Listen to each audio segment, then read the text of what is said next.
ரோட்டில் வழிபறி செயின் அத்துட்டுலாம் போகிறாங்க பார்த்தீங்களா, அவங்களுக்கும் இந்த ரஜினி சார் பொண்ணுக்கு என்ன சார் வித்தியாசம்? இந்த ஒரு கேள்விக்கு நீங்கள் பதில் சொல்லுங்கள். எவ்வளோ பேர் சார் ரஜினியை நம்பி, ரஜினி சாரை நம்பி இன்றைக்கி வந்து விஷ்ணு விஷால் போஸ்டரை போட்டு ரஜினி சார் போஸ்டரை போட்டுருக்கூடாது.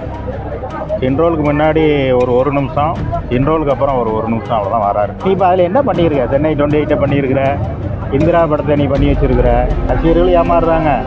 இது கலவரத்தை தூண்டுற மாதிரியேங்கிற மாதிரி இப்போ எல்லாம் அமைதியாக தான் இருக்கிறாங்க. ஐஸ்வர்யா பார்த்து நான் கேட்குறேன், இது சீட்டிங் இல்லாமல் என்னதுமா அவங்க அப்பா வச்சு வேறு ஓடி சம்பாதிச்சிருக்கிறீங்களே, இது என்ன பொழப்பு? அது லைக்கான ஒரு இழிச்சவை எப்படி தமிழ்குமரன், சுபாஷ்கர் ஒரு இழிச்சவை, அவர் என்ன சொல்லி மயக்கினாங்கன்னு தெரில. எப்படி ஐஸ்வர்யா மேடத்துக்கு ஒரு அன்பான வேண்டுகோள், மேடம் தயவுசெய்து அடுத்த படம்லாம் பண்ணாதீங்க, 2 பையனை ஹீரோவாக்க ட்ரை பண்ணுங்க. இப்போ ஏஆர் ரஹ்மான் மியூசிக்கா அப்படின்னு நீங்கள் சொன்ன போய் தான் எனக்கு தெரியும், அவர் தான் மியூசிக்கா? ஐயோ, அவர் சாயல் எங்கேயுமே வரல. ஐஸ்வர்யா மேடம் உங்கள் அப்பா சம்பளம் வாங்கினாரான்னு தெரில, அதை நீங்கள் வாங்கியிருப்பீங்க, நீங்களும் ஒரு சம்பளம் வாங்கியிருப்பீங்க, அதெல்லாம் லையால் கொண்டு கொடுத்து கண்டிப்பாக நஷ்டம் தான் வரும் இந்த படத்துக்கு. ஒரு சாரி கேட்டுட்டு அடுத்தல நீங்கள் டைரக்ஷன் பண்ணதாக இருந்தால் Rajini sir, Dhanush sir produce பண்ணணும்.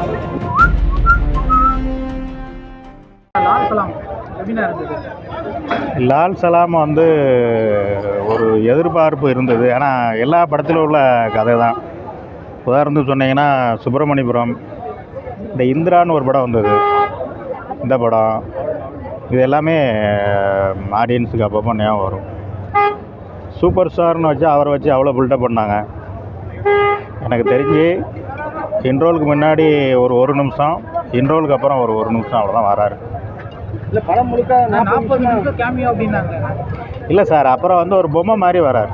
அதாவது ஒரு பையனுடைய அப்பாவாக தான் ஃபுல்லாக ட்ராவல் பண்ணியிருக்கிறாங்க. அவருடைய மாஸ் என்ட்ரின்னு சொன்னீங்கன்னா ஓப்பனிங்கும் கிளைமேக்ஸ். இந்த கேரக்டர் கேட்டு வாங்கினார் அப்படின்னு சொல்லியிருந்தாங்க. அந்த அளவு ஸ்கோப் இருக்குது அந்த கேரக்டரில். இல்லை கேட்டு வாங்கியிருப்பார். என்ன காரணம்னா ஃபேமிலி கொஞ்சம் கஷ்டத்தில் இருப்பாங்க உங்களுக்கு, இப்போ அவன் ஏதோ கொஞ்சம் சம்பாதிக்கட்டும், பொண்ணு சம்பாதிக்கட்டும்ங்கிற மாதிரி தான். வேறு யாருக்கா கொடுக்க வேண்டியானே அந்த கேரக்டரை. பொண்ணு டைரக்ஷன் பண்ணுறாப்புல 2 படமே சுமாராக தான் இருக்கும். வணக்கம் சென்னை, ராஜா கையை வச்சா அந்த அம்மா பண்ணது. அப்போ 2வது ஒரு படம் பண்ணும்போது தான் பொண்ணு சரி எப்படினாலும் சுற்றி வளைச்சி நம்ம ஃபேமிலி தானே நல்லா இருக்க போகுது, அதுலேயும் ஒரு சுயநலம் இருக்குது பார்த்தீங்களா. இதுதான் கடுப்பாக இருக்குது சினிமா ரசிகர்களுக்கு. ஒரு என்ன சொல்கிறது, ஒரு நம்பி வாரம் ஒரு மாதம் இருக்கும். அப்போ இதே இது அவர் பொண்ணு இல்லாமல் வேறு யாருக்காக கொடுத்துருந்தா நம்ம அவரை சரி பாவம், டேரக்டருக்கு ஒரு லைஃப் கொடுத்துருக்கிறாரு, ப்ரொடியூசருக்கு ஒரு லைஃப் கொடுத்துருக்காரு நம்ம சொல்லலாம். அவர் பொண்ணுக்கு ஒரு 2 நிமிஷம் 3 நிமிஷம் ஒரு மாதம் மாதிரி வந்துட்டு அப்போ டிக்கெட் கொடுத்து பார்க்குறவங்கெல்லாம் அவங்க என்ன சொல்கிறீங்க? அப்போ இது ஒரு சீட்டிங் மாதிரி தான். அதாவது இவ்வளோ ரசிகர்கள் இன்றைக்கி வந்து 5 ஸ்க்ரீன் ஃபுல்லாக இருக்குது அப்படின்னா ஒன்லி ரஜினி சார் மட்டும்தான். பொண்ணு பெருசாக சாதிக்கலை, விஷ்ணு விஷால், விக்ராந்தும் பெருசாக சாதிக்கலை, ரஜினி சார் ஒரு ஆள் தான் நம்பர் 1. அப்போ அவர் அங்கே உள்ளே இல்லையே. ஓப்பனிங் ஒரு நிமிஷம் வராரு மாதம், கிளைமேக்ஸில் ஒரு நிமிஷம், அவ்வளோதான். அப்படின்னா என்ன பண்ணியிருக்கணும், விஷ்ணு விஷால் போஸ்டரை போட்டு ரஜினி சார் போஸ்டரை போட்டுருக்கூடாது. புரியுதா உங்களுக்கு? ஷாருக்கான் படம் ஒன்று பண்ணார், என் போஸ்டர்லாம் பண்ணாங்க, நான் ஒரு சீன் வரேன், அது எவ்வளோ ஜெனியூனாக இருந்தது. அப்போ இது வந்து ஒரு சீட்டிங்னு சொல்லாமல் வேறு என்ன சொல்கிறது, கொஞ்சம் நினச்சி பாருங்க பார்ப்போம். ரஜினி பொண்ணை பார்த்து டேரக்டர் தான் நம்ம கேள்வி கேட்க முடியும், எல்லா படத்தையும் டேரக்டர் தான் நம்ம கேள்வி கேட்கும். ஐஸ்வர்யா பார்த்து நான் கேட்குறேன், இது சீட்டிங் இல்லாமல் என்னதுமா அவங்க அப்பா வச்சு வேறு ஓடி சம்பாதிச்சிருக்கிறீங்களே, இது என்ன பொழப்பு? எப்படி 2 பையன் அழகாக இருக்கிறாப்புல, தனுஷ் இருக்கிறாப்புல, இதை குடும்பத்தை அப்படியே ஓட்டிகிட்டு போக வேண்டியதானே. அப்படி நீங்கள் பண்ணணும், கதை பண்ணணும்னு வைக்கணும்னா உங்கள் அப்பா பெங்களூரில் சொத்து வச்சுருக்க, ஏதாவது ஒரு சொத்தை விற்றுட்டு அவரை பிடிச்சி பண்ண சொல்லியிருக்கணும், ரசிகர்கள்லாம் சந்தோஷப்பட்டிருப்போம். அது லைக்கான ஒரு இழிச்சவை எப்படி தமிழ்குமரன், சுபாஷ்கர் ஒரு இழிச்சவை, அவர் என்ன சொல்லி மயக்கினாங்கன்னு தெரில. எப்படி இதுதான் அந்த ரசிகர்களுக்கு ஒரு என்ன சொல்கிறது, ஒரு வெறுப்பாகும். பாம்பேயோட ஒரு படம் சொல்லிட முடியுமாங்க, இந்து முஸ்லீம் ஒன்றா இருக்கீங்க அப்படின்னு? எப்படி தேவர் மோகனோட ஒன்று பொண்டாட்டி பிள்ளையில் படிக்க வைங்க, என்ன சொல்கிறீங்க?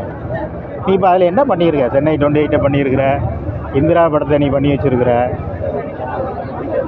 அதுதான் சார் ஒரு வருத்தமாக இருக்குது. ஒரு வித்தியாசமாக ஏதாவது கதை இருக்கா? இல்லை. இப்போ வந்து விஷ்ணு விஷால் வந்து ஏற்கனவே கிரிக்கெட் ஒரு சப்ஜெக்டில் பண்ணியிருக்காரு, ஜீவான்னு ஒரு படம் பண்ணியிருக்காரு. இதில் என்னென்ன புதுசாக சொல்லியிருக்காங்க கிரிக்கெட்டை பற்றி? இல்லை அதே தான் சார். கிரிக்கெட்டு வந்து சாதாரணமாக சென்னை 28 பார்த்துருப்பீங்க, அந்த மாதிரி அதெல்லாம் பெருசாக இல்லை சார். அதாவது ஊரில் வந்து ஒரு கோயில் கூட அந்த அந்த தேர் சம்மந்தப்பட்ட மாதிரி தான் வருது. இது சில கிராமங்கள்லாம் நீங்கள் பார்த்துருப்பீங்க, அதுதான் கதையே. அது இவங்க ஒரு தேரை வச்சு 3 ஊர் ஓட்டிகிட்டு இருக்கிறாங்க. ஒரு தேர் வந்து ஒரு ஊர் கொடுக்க மாட்டேங்கிறாங்க. அதை இவங்க கஷ்டப்பட்டு கிரிக்கெட்லாம் விளையாடி அந்த காசை வச்சு ஒரு தேர் செய்கிறாங்க. அதை வந்து வில்ல வந்து கொளுத்தி விட்டு போயிடுறாங்க. ரஜினி சார் கிளைமேக்ஸில் என்ன பண்ணார், ஒரு தேரை எடுத்துகிட்டு வந்து அந்த கோயில் ஃபங்க்ஷன் நடத்துகிறாரு. இது எத்தனை படத்தில் நீங்கள் பார்த்துருப்பீங்க.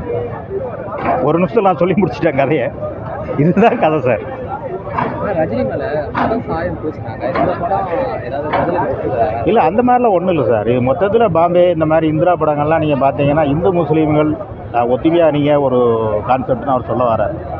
இது நிறைய படங்கள் நம்ம பார்த்துட்டோம். ஆனால் இப்போதைக்கு என்னையை பொறுத்த அளவுக்கு இந்து முஸ்லீம்லாம் ஒத்துமையாக தான் இருக்கிறாங்க. அது நீங்கள் தேவையில்லாமல் ஒவ்வொரு படத்தையும் எடுத்து அவங்களுக்குள்ள சண்டை இழுத்து விட்றாதீங்க. இதுதான் சினிமா ரசிகர்களுக்கு அது பெரிய ஒரு டாப்பில் இருக்கக்கூடிய நம்பர் 1 இடத்துல இருக்கக்கூடிய ரஜினி சார். அப்போ அவரை வச்சு நீங்கள் பண்ணும்போது ரசிகர்கள் ஏமாறுறாங்க. இது கலவரத்தை தூண்டுற மாதிரியேங்கிற மாதிரி. இப்போ எல்லாம் அமைதியாக தான் இருக்கிறாங்க. இந்து முஸ்லீம்லாம் இப்போ ஒத்துமையாக தான் இருக்கிறாங்க. அப்படி இந்தியா தான் முஸ்லீமும் இந்தியான்னு சொல்கிறாங்க, இந்துக்களும் இந்தியான்னு சொல்கிறாங்க. அப்போ அது ரெண்டாவது அவங்க மனசில் வந்து நீங்கள் வேறு நாங்கள் வேறுங்கிற மாதிரி அதெல்லாம் கொண்டு வராதிங்க. ஏதாவது ஒரு அன்பான வேண்டுகோள். ஐஸ்வர்யா மேடத்துக்கு ஒரு அன்பான வேண்டுகோள். மேடம் தயவுசெய்து அடுத்த படம்லாம் பண்ணாதீங்க. 2 பையனை ஹீரோவாக்க ட்ரை பண்ணுங்க. அப்படி நீங்கள் படம் பண்ணால் உங்கள் அப்பாவை ப்ரொடியூஸ் பண்ண சொல்லுங்கள். தனுஷ் சார் உங்கள் ஹஸ்பண்டை ப்ரொடியூஸ் பண்ண சொல்லுங்கள். எப்படி என்ன சொல்கிறீங்க? இல்லை சார், அது எதுவுமே ரசிக்கிற மாதிரியே இல்லை சார். இப்போ ஏஆர் ரஹ்மான் மியூசிக்கா அப்படி நீங்கள் சொன்ன போய் தான் எனக்கு தெரியும். அவர் தான் மியூசிக்கா? ஐயோ, அவர் சாயல் எங்கேயுமே வரல. சாதாரண ஒரு புது மியூசிக் தியேட்டர் பண்ணுற மாதிரி தான் இருக்குது. எப்படி அவர் ஏதோ டோக்கன் அட்வான்ஸ் வாங்கிட்டு வேறு ஏதாவது பண்ணியிருப்பாங்கன்னு நினைக்கிறேன். பேரை மட்டும் போட்டிருப்பாங்க. அந்தளவுக்கு அவருடைய ஒரு மியூசிக் இல்லை, ரசிக்கிற மாதிரி இல்லை. ஏஆர் ரஹ்மானுங்கிற மாதிரி இப்போ நீங்கள் சொல்ல போய் தான் எனக்கே தெரியும் ஏஆர் ரஹ்மானா அப்படின்னு. அதனால் ரஜினி சார் ரசிகர்களுக்கு ஒரு ஏமாற்றம் தான்.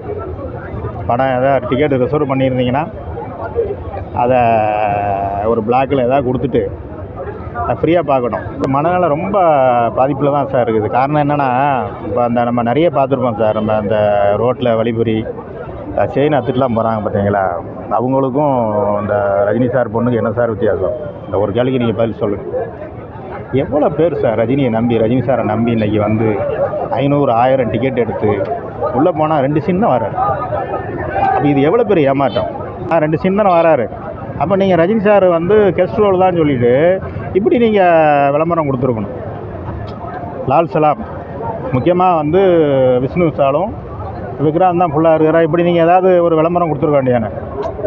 அப்போது ரோட்டில் இந்த செயின் அத்துட்டு போகிறவனுக்கும் ஐஸ்வர்யா அவங்களுக்கும் என்ன வித்தியாசம்? கொஞ்சம் நினச்சி பாருங்கள். நான் கேட்குற கேள்வி கரெக்டு தானே?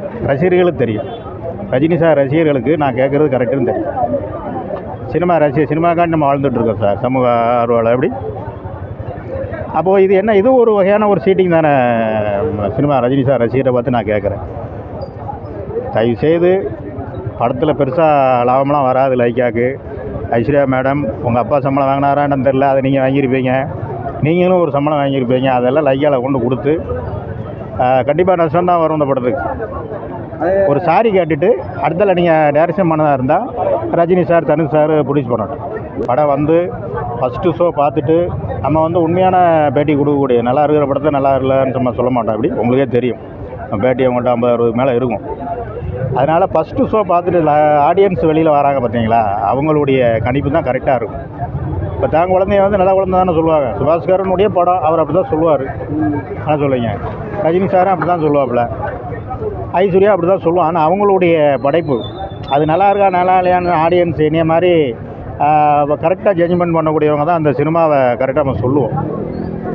அதனால் லால் சலாம் பொறுத்த அளவுக்கு சினிமா ரசிகர்களுக்கு, ரஜினி சார் ரசிகர்களுக்கு ஒரு ஏமாற்றம் தான்.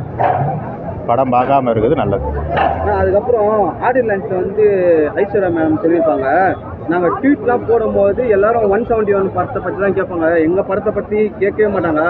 அப்போ அவங்க ஒரு வார்த்தை சொல்லியிருப்பாங்க, இனிமேட்டில் என்னையும் அவங்க கேட்பாங்க, இந்த படத்தை பார்த்துட்டு என்னையும் கேட்பாங்க, இதுக்கப்புறம் எப்போ படம் எடுப்பீங்கன்னு கேட்பாங்கன்னு அப்படின்னு ஒரு வாக்கு கொடுத்துருக்காங்க. அதை பற்றி நீங்கள் என்ன நினைக்கிறீங்க? அவங்க அப்படி கேட்டிருக்காங்க. இப்போ படம் பார்த்துட்டு வெளியில் வந்து நான் அவங்களுக்கு சொல்கிறது, தயவுசெய்து நீங்கள் படம் எடுக்காதீங்க. எப்போ நீங்கள் படம் எடுக்கன்னு அவங்க கேட்பாங்கன்னு சொல்கிறீங்க. அடுத்த படம் தயவுசெய்து நீங்கள் படம் இனிமேல் எடுக்காதீங்க. அப்படி நீங்கள் எடுக்க இருந்தால் உங்கள் அப்பா ப்ரொடியூஸ் பண்ணட்டும். தனுஷ் சார் ஹீரோ, அந்த சேலஞ்சு உங்களால் கொடுக்க முடியுமா? இல்லைன்னா உங்கள் பையன் ஆள் சூப்பராக இருக்கா அப்படியா, குட்டி ரஜினி சார் மாதிரி தான் இருக்காப்புல மூத்த பையன். அவனை வச்சு நீங்கள் ரிஸ்க் எடுங்க, ஒரு ஹீரோவை பண்ணுங்கள். இல்லை சார், மொத்தத்தில் வந்து அவங்க ரிஸ்க் எடுக்கணும்னு என்னை அன்பான ஒரு வேண்டுகோள்.